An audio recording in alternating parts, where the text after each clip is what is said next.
paz, tudo bem com você? O meu nome é Ana e hoje eu quero falar sobre algumas práticas que vão te levar para o próximo passo. São práticas que vão destravar a sua vida e o seu crescimento. A primeira prática é terminar o que começa. Se você é aquela pessoa que começa algo e nunca termina, fica procrastinando, fica super animado no início, mas não tem constância para terminar, logo desanima. Se essa pessoa é você, hoje eu quero falar com você, pois eu já fiz muito isso e hoje eu não nego que ainda faço, mas eu adotei uma prática que se chama prática das escadas, que se trata de pensar em blocos, não em linhas, como se fosse uma escada, porque a sua mente naturalmente tenta processar tudo ao mesmo tempo. Hoje, os melhores comunicadores separam a informação em pequenas partes e, antes de falar, eles montam mentalmente uma lógica de início, meio e fim, em linha de raciocínio, né? Então, por exemplo, prática das escadas. Vai ter várias atividades ali e você vai separar essas atividades. Então você vai mirar aqui, mas você vai pensar aqui, entendeu? No próximo passo. Isso consiste a prática das escadas. Então você também se pergunta o que isso te muda e o que te ensina. O que o próximo passo te muda e o que ele te ensina. Se você conseguir responder essas duas perguntas, isso te traz clareza e te leva para o objetivo final. E quando algo fica pela metade, ele continua ocupando espaço na mente, no coração e até na identidade da pessoa. E Deus é um Deus de obras completas, não interrompidas. A própria Escritura afirma que aquele que começou a boa obra é fiel para cumpri-la. Finalizar é reconhecer que para crescer exige constância. Quando isso virar um hábito na sua vida, você vai ver o quanto você estará mais disciplinado, pois os resultados não nascem da empolgação inicial, mas da constância. Cada ciclo vira experiência e base para o próximo passo que você vai dar. A segunda prática é se acostumar com o frio na barriga. Quando você se acostuma com o frio na barriga, você fica na zona de conforto, não tem vontade de arriscar, de tentar coisas novas ou até de confrontar você mesmo. Você não avança, isso é a sua zona de conforto. Aprender algo novo, obedecer a um chamado maior do que você, tá? Indica movimento. Já a zona de conforto nasce do receio de você perder o seu controle, errar ou ser exposto. Com o tempo, esse medo vira rotina e a pessoa começa a chamar de paz aquilo que, na verdade, é estagnação. Quando nos acostumamos com esse lugar, trocamos crescimento por previsibilidade. Preferimos o conhecido ao necessário, mesmo que o conhecido não nos leve a lugar nenhum. E a consequência disso são sonhos que vão sendo adiados, dons que ficam enterrados e a vida passa e é vivida no modo de sobrevivência, não de propósito. Nós falamos aqui sobre propósito. E se você hoje está na zona de conforto, saiba que sair dela exige coragem, mas é justamente fora dela que a identidade se fortalece e a fé é exercitada. O terceiro hábito é ser antifrágil. Se você observar a história do Evangelho, verá que ele foi um movimento que foi beneficiado pelo caos. Quanto mais apanhava, mais crescia. Os evangélicos foram perseguidos, por exemplo, lá na Cova dos Leões. Então foi a época que os evangélicos mais foram perseguidos e a época que eles mais tinham fé. Não é como a fé de hoje, que é a fé de você ir ao Pai pelo pão, né? As pessoas tinham muito mais fé quando era difícil. Quando era difícil, elas se apegavam muito mais na palavra, se apegavam muito mais a Cristo. E o caos, ele é inevitável. Novos movimentos, o que contraria o comum, por exemplo, sempre está sujeito a isso. Todos os movimentos, Revolução Francesa, movimento do Nelson Mandela, né? Todos esses movimentos que revolucionaram a história, eles estavam sujeitos a isso, porque contrariava o comum. Imagina um mundo onde todo mundo concorda com você, onde a sua opinião sempre prevalece. Que chato, né? A vida não acontece assim, em linha reta. Ser antifrágil é você crescer justamente a partir da pressão, do erro, da instabilidade e do imprevisto. Foi assim que o evangelho cresceu e que todos os profetas da Bíblia cresceram. Em Provérbios 16:9, nós somos lembrados que o ser humano pode até planejar o caminho, mas é o Senhor que dirige os passos. Até li no LinkedIn uma frase que é: algumas coisas não sobrevivem ao caos, mas melhoram por causa dele. E tudo é assim na vida. Músculos crescem quando são tensionados, a fé amadurece quando é provada, o caráter se forma quando é confrontado. Então, nós podemos tirar de conclusão que o caos revela o que é superficial e fortalece o que é essencial. Isso nos mostra que quando não somos antifrágeis, uma crítica nos paralisa, um erro nos define, uma mudança nos assusta. Já a pessoa que é antifrágil, ela aprende a extrair o sentido da dor, entende? Eu mesma tenho um histórico de vida bem pesado. E eu agradeço por tudo que eu passei, por todas as lutas que eu vivi, todas as rejeições, todos os abandonos, todas as pessoas que me traíram, todas as dificuldades da vida, né? Falta de dinheiro e pessoas que não acreditaram em mim. eu agradeço por isso, sabe? Porque eu consegui extrair coisas boas disso. Eu consegui ser maior com isso. E eu perguntei pra Deus, eu fiquei me perguntando, ok, Senhor, o que você quer que eu aprenda com isso? O que o Senhor quer que eu aprenda? Eu não romantizo o sofrimento, tá? Mas eu também não desperdiço as lições do meu passado. Diante do caos foi que Deus fez coisas novas na minha vida. E é diante do caos que ele vai fazer na sua também. Porque foi assim na vida de todos os profetas. Quando eles não viram nada do outro lado, foi que Deus mostrou para eles que haviam coisas boas. O próximo hábito é ser paciente. Desse eu não preciso nem falar, né? Que é uma coisa que eu aprendo um pouco todos os dias, não é meu forte. Eu sempre fui muito impaciente. Mas eu aprendi que a paciência nos alinha com o tempo de Deus. Ele já me ensinou muito sobre isso. E que só vale a pena o que exige processo. Esperem amadurecimento no Senhor. Aí, Provérbios 14, 29, lemos que quem é paciente tem grande entendimento, mas quem é impetuoso exalta a insensatez.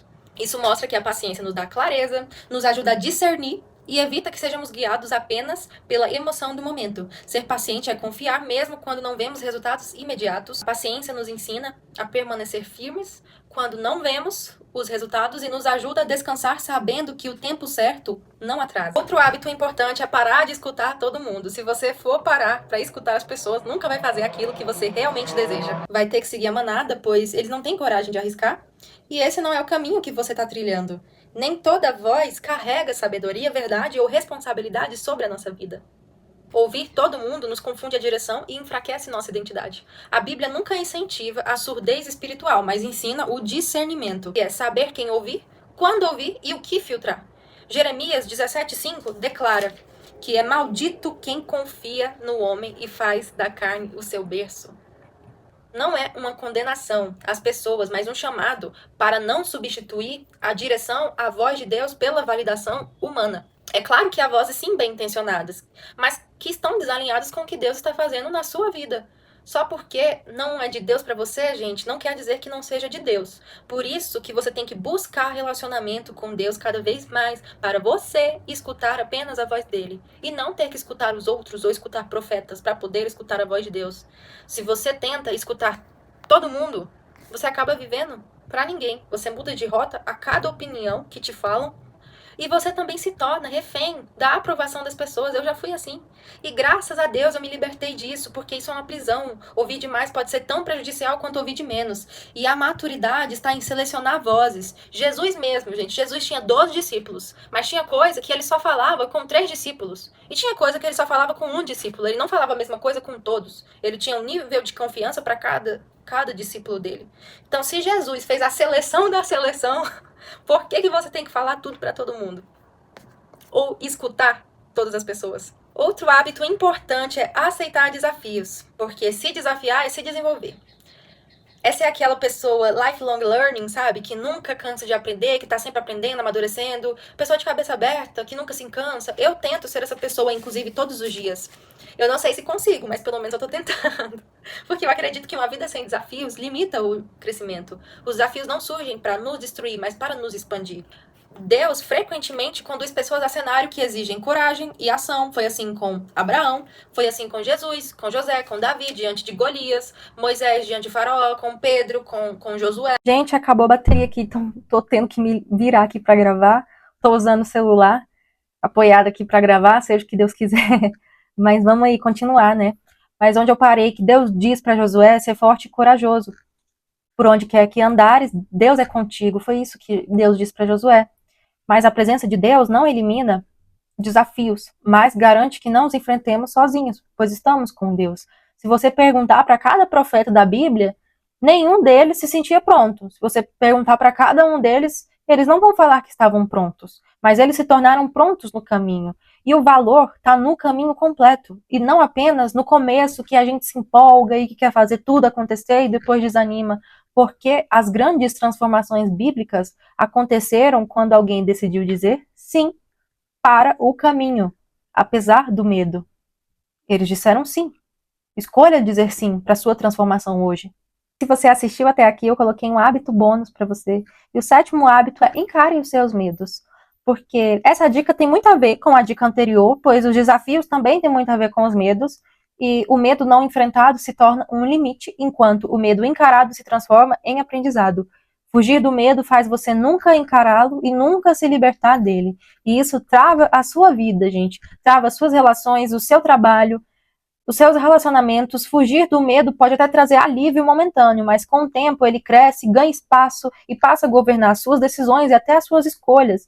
Eles podem passar a dominar até os seus sonhos. E a Bíblia deixa claro que o medo não vem para nos proteger do propósito, mas para nos afastar dele. Segundo Timóteo 1,7, nós lemos que Deus não nos deu espírito de medo, mas de poder, de amor, de equilíbrio. Se você tem medo, Satanás tem seu coração. Quem tem seu medo, tem seu coração. E quem tem seu coração tem o governo da sua vida. Isso é bíblico. Se o seu medo é falta de dinheiro, situação de escassez, medo de tomar uma decisão importante, você tem que mudar a sua rota. Porque quando enfrentamos o medo, alinhamos a nossa postura com aquilo que Deus já nos concedeu. Porque o que Deus nos concede já está pronto. Mas Ele está nos preparando para nos dar aquilo. Antes de você nascer, Deus já sabia quem você era, os desafios que você ia enfrentar. Então você precisa alinhar a sua postura com aquilo que Deus está te liberando, está liberando para você hoje. Eu não estou falando para você não ter medo, até porque todos os profetas tiveram medo. O que eu estou falando é para você não se deixar ser dominado pelo medo. Porque a Bíblia ensina que a coragem não é a ausência do medo, mas decidir avançar apesar dele.